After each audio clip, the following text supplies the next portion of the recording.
Go. Hey guys, Mike here, and we're having a look at the Asus Memo Pad 8 next to the Asus Nexus 7, the new generation, the 2013 version. As you can see here, the Nexus 7 is much more compact than the Memo Pad 8, but that was expected. It's not as tall, it's not as wide, and it's probably thinner as well. In terms of build quality, this one comes with a matte rubbery plastic finishing here. It's very grippy, it's very smooth, and it's available in black with this Nexus logo here, while the Asus Memo Pad comes in glossy finishing. It looks a lot like the Galaxy Tabs from Samsung, and it comes in white, it comes in black, and it comes in red as well. Back to those screens. We have an 8-inch screen on the Memo Pad 8. It's a screen, not the best screen out there. It's not very bright, it's not very sharp, only 1280 by 800 pixel resolution.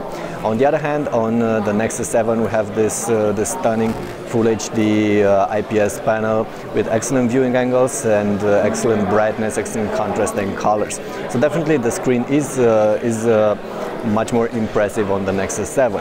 On the other hand, you have Android on these two devices running on some quad-core processor, quad-core platforms.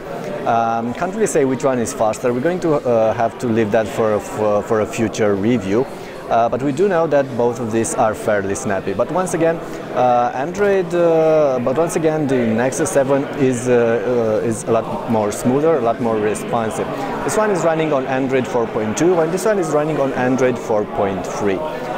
What else we have here? Well, it's worth mentioning that both these devices have cameras. There is a 5-megapixel camera on the back on both of these, and you also have front-facing cameras as well. I'm holding this upside down, so you have front-facing cameras on this too as well. Besides that, it's worth mentioning that on the Asus you have an SD card.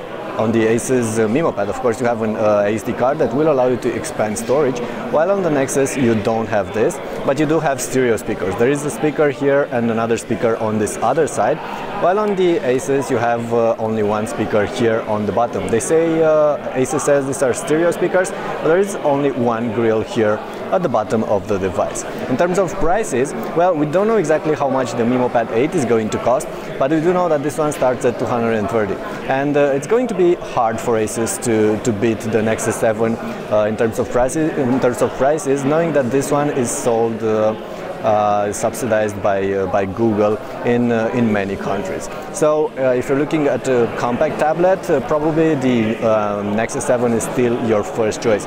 It has a better screen, it's faster, and it's a lot more compact. On the other hand, the Asus Memo Pad 8 is slightly larger and offers a larger screen, so a larger working area, working space.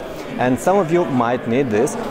It's not really impressive in terms of specs, but should be quite okay for everyday mainstream tablet. Okay, that was it for now.